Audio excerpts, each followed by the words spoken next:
건축주가 좋은 건설사를 찾게 해주고 싶었습니다.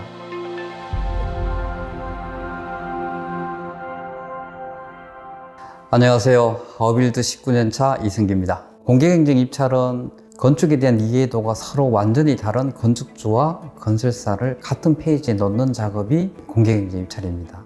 하우빌드를 처음 시작한 건 2003년 3월부터 시작을 하게 됐고요. 처음 시작은 창업보육센터에서 시작을 했어요. 사무실 크기가 한 2평 정도 되는 공간에서 PC 한 대 놓고 그렇게 처음 시작을 했습니다. 건축주하고 건설사는 둘 다 만나고 싶은데 만날 수 있는 방법이 없었어요. 그래서 아는 사람 지인을 통해서 하거나 물어서 하거나 이런 방법을 통해서 이제 건축주를 만나고 건설사를 만나는데 그 방법이 결코 좋은 방법이 아니었다는 거죠. 많은 현장들에서 분쟁들이 많이 생기고 공사비 때문에 싸우고 건물의 품질 때문에 싸우고 이런 일들을 좀 없애주고 싶었어요.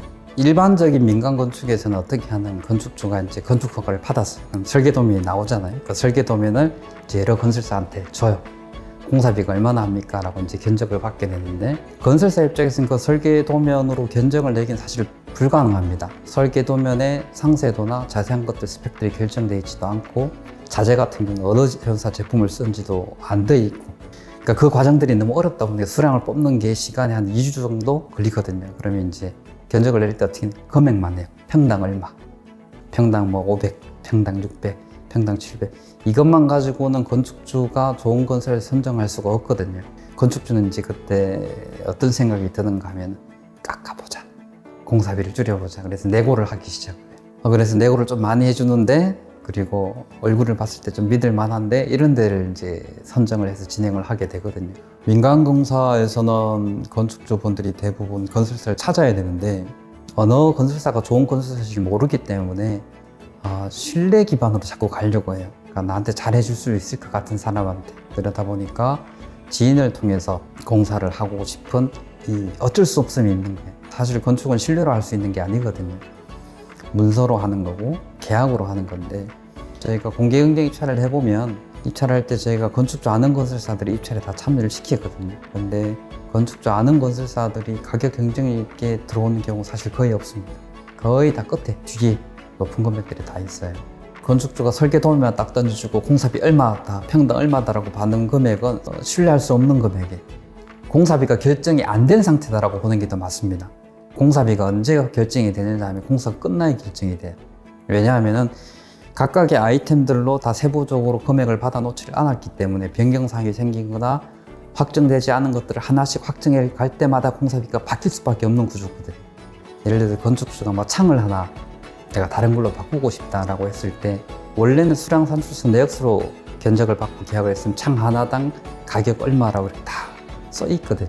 그런데 그게 없이 평당 얼마로 계약을 했기 때문에 창 하나의 가격이 없는 상태에서 계약을 한 거예요.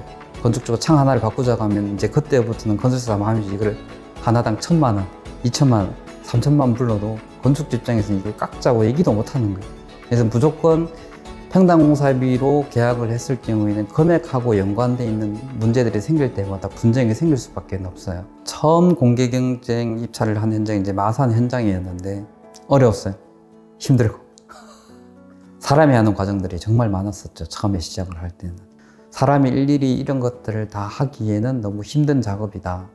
이런 것들을 어떻게 하면 데이터화하고 시스템화할 수 있을까를 이제 그때부터 고민을 좀 많이 했었습니다.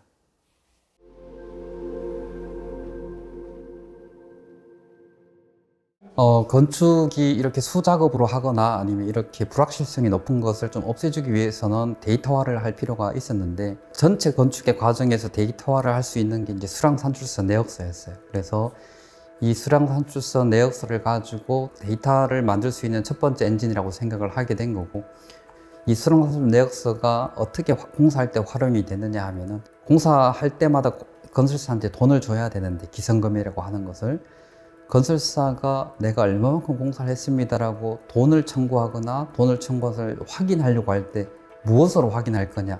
수량산출서 내역서거든.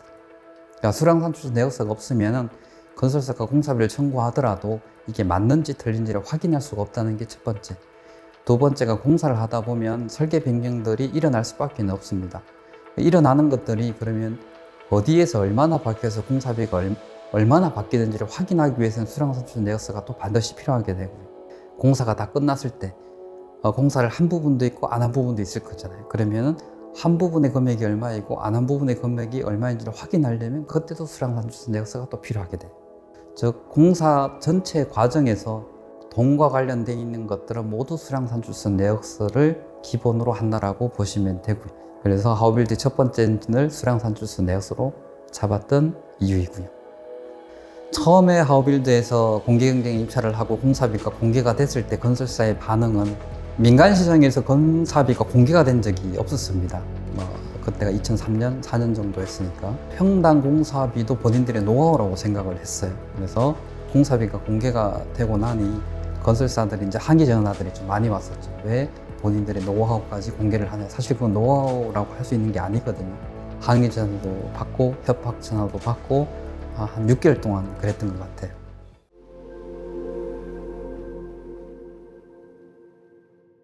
공사 전에 뭔가를 하나 바꾸는 데 들어가는 비용이 1,000원이라면 공사 후에 이걸 뭔가를 하나 바꾸는 데 들어가는 몇백, 몇천이 들어가는 거거든요. 대부분의 건축주분들이 설계할 때까지 내 건물이 어떻게 질지를 잘 몰라요.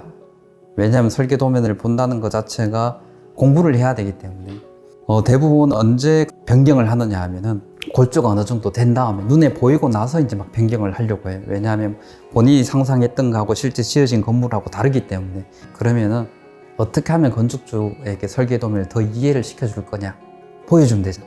실제 건물을 어떻게 지어질지 눈에. 그래서 미리 건축주가 알고 공사를 하게 되면 변경하는 것들이 훨씬 더 줄어들 거라는 거죠. BIM은 빌딩 인포메이션 모델링. 그래서 설계도면은 선면으로 되어 있거든요. 여기에 대한 정보들이 전혀 없습니다. 여기에 대한 정보들은 옆에다가 텍스트로 써놓게 되거든요. 설계도면 자체에서는 정보가 전혀 없는 그냥 그림이죠. BIM은 이것을 객체화를 시킵니다. 그래서 객체 하나하나에다가 정보를 넣음으로 인해서 이 정보들을 가지고 견적을 받고 공사를 하게 됩니다. 그래서 아까 설계 도면에서 수량산출수 내역서 다시 데이터베이스 가는 거를 BIM으로 하게 되면은 건물을 실제로 한번 지어보는 겁니다. 지어보면서 도면상에 잘못된 부분이나 빠져있는 부분, 누락되어 있는 부분들을 그냥 자연스럽게 다 확인을 할 수 있는 거고요. 시스템적으로도 확인이 가능하고 시각적으로 빨리 확인을 할 수 있고, 이 BIM으로 된 것들이 자동으로 수량산출수 내역서가 나온다라고 하게 되면 여기서 데이터에 유실될 수 있는 것들이 이제 많이 줄어들게 되는 거죠. 지금 현재 공공에서 아니면은 대형 건축물에서 하고 있는 BIM은 BIM에서 할 수 있는 전체의 사용성 중에서 정말 요만큼만 쓰고 있는, 하우빌드가 하고 싶은 거는 실제로 BIM이 가지고 있는 그 힘을 그대로 다 하우빌드에 쓰고 싶은 게 지금 목적이고, 시간이 좀 걸릴 겁니다. 완성도를 높이기 위해서는. 건데 데이터를 가지고 건축을 하겠다라고 마음을 먹었다면 반드시 BIM으로 건축이 진행이 돼야 됩니다.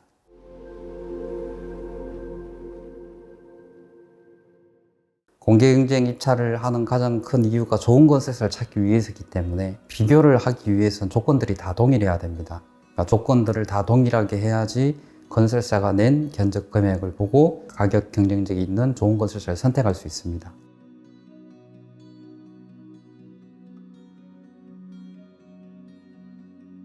공개경쟁 입찰을 할 때는 첫 번째가 건축주가 이제 설계를 완료를 했잖아요. 그러면 설계 도면 중에 잘못된 것들도 좀 있어요. 설계에서 잘못된 부분이나 빠져있는 거나 누락된 것들을 채워놓고, 그러니까 문제가 없게끔 만들어 놓고 공사를 들어가야지 건축이 잘 끝날 수가 있기 때문에 설계가 끝나고 나면 이제 저희가 도면을 검토를 합니다. 그래서 도면상에 빠진 게 있는지 잘못된 게 있는지 이런 것들을 먼저 1차로 검토를 하고 이제 조건들을 결정을 합니다. 이제 수량산출수 내역서까지가 준비가 된 걸 저희가 확인을 하고, 그 다음에 이 수량산출수 내역서는 다 데이터베이스를 해요. 그래서 데이터를 가지고 공사를 할 수 있게끔 저희가 환경을 만들어 놓고, 금액하고 관련이 있는 것들을 모두 다 결정을 해 놓습니다. 건축주가 공사비를 어떻게 줄 건가를 결정하는 게 이제 첫 번째 결정을 해야 될 거예요. 건축주가 내가 현금으로 공사비를 줄 수 있는지 아니면 외상으로 공사하는지에 따라서 공사비가 당연히 달라질 수밖에 없거든요. 공사비를 줄 때 선급금을 몇 프로를 주고 공사를 한다. 그리고 기성금은 내가 매월마다 준다, 아니면 2달에 한 번에 준다, 잔금은 몇 프로로 공사 끝난 뒤에 준다라고 하는 것을 결정을 해야 되고, 건설사가 어떤 보증서를 건축주에게 줄 수 있다, 줘야 된다라고 하는 것도 이제 결정을 해야 됩니다. 공사비 지급 방법하고 보증 조건을 결정하는 것을 이제 먼저 처음에 하고요.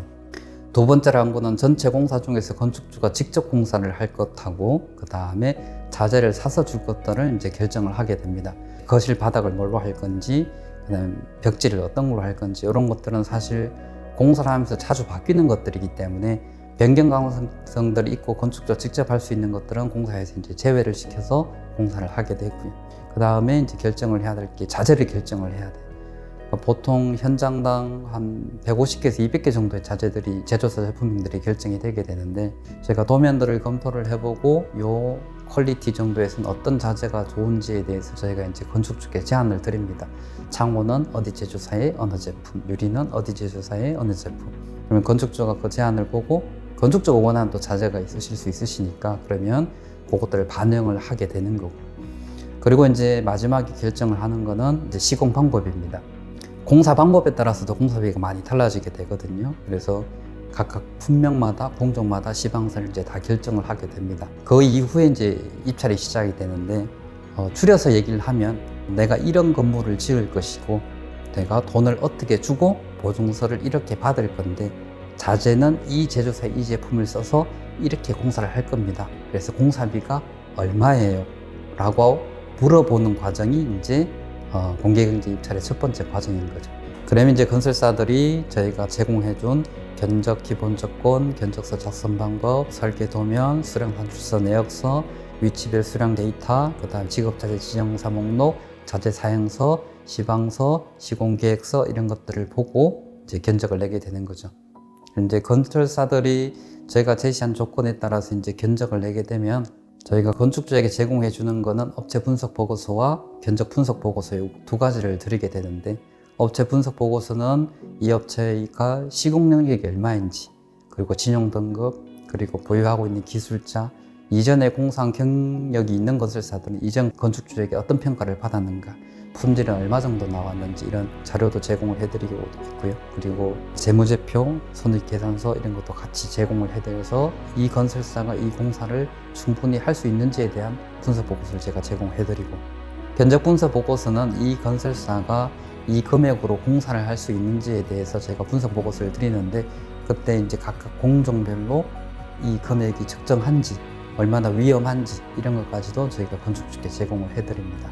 사실 이렇게 견적서를 딱 받고 나면은 이제 쉽게 선택을 할 수 있습니다. 어렵지 않게. 왜냐하면은 이미 조건들이 다 동일하기 때문에 금액이 비싼 거는 그냥 비싼 거고 싼 거는 싼 거거든요. 그러면은 공사비가 싼 업체들 중에서 실제로 이 금액으로 공사할 수 있는 업체들을 이제 건축주가 선정을 하게 되는데 보통 한 3개 정도 업체를 예비 선정을 하게 됩니다.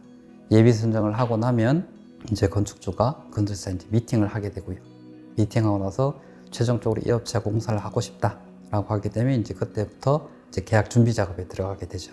그래서 이 과정이 한 페이지에 놓는 과정이 한 달에서 한 달 반 정도가 걸리는 거예요. 하우빌드에 파트너로 등록되어 있는 건설사가 한 3,500여 개 정도가 되는데 국내에 있는 전체 건설회사 중에 한 25% 정도가 하우빌드의 회원사로 소속이 되어 있습니다. 공개경제 입찰이 잘 돌아가기 위해서는 참여하는 건설사들이 많아야 되고 기본적인 조건만 되면 참여할 수 있도록 문턱이 좀 낮아야 된다는 게 이제 가장 중요한 것 중에 하나고요. 만약에 이제 하우빌드에 보유하고 있는 건설사가 한 5개 정도밖에 안 된다. 그러면 사실 이거는 입찰이라고 할 수가 없어요. 왜냐하면은 다 짜고 공사비를 쓸 거기 때문에 여러 건설사한테 공개 입찰을 받아야만이 건축주가 좋은 건설사를 선정할 수 있는 이제 기반이라고 생각을 합니다.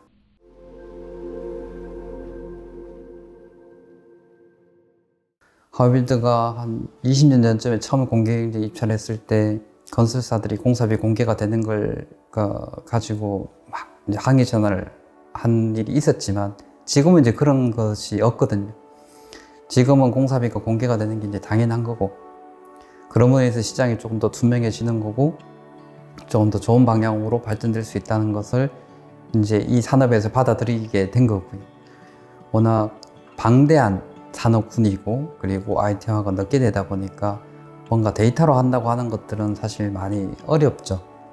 그렇다고 해서 어렵기 때문에 하지 않아야 된다는 아니거든요. 어렵기 때문에 더 가열차게 더 꼭 해야 된다. 저는 건축을 신뢰가 아니고 데이터로 그 신뢰를 대체할 수 있다고 생각을 합니다. 그래서 건축을 함에 있어가지고 데이터를 가지고, 그리고 굳이 신뢰란 말을 쓰지 않는다고 하더라도 계약대로 공사가 될 수 있는 그런 산업으로 만들고 싶습니다. 하우빌드가 이 산업 자체를 통째로 다 바꿔버릴 수 있다고 하는 것은 불가능하죠. 하지만 하나의 산업을 조금 더 밝은 곳으로, 조금 더 공정하게, 그리고 조금 더 효율성 있게끔 바꿀 수 있는데 작은 역할이라도 꼭 하고 싶다. 그리고 그렇게 될 것이다. 그리고 그렇게 돼야 된다. 그렇게 생각합니다.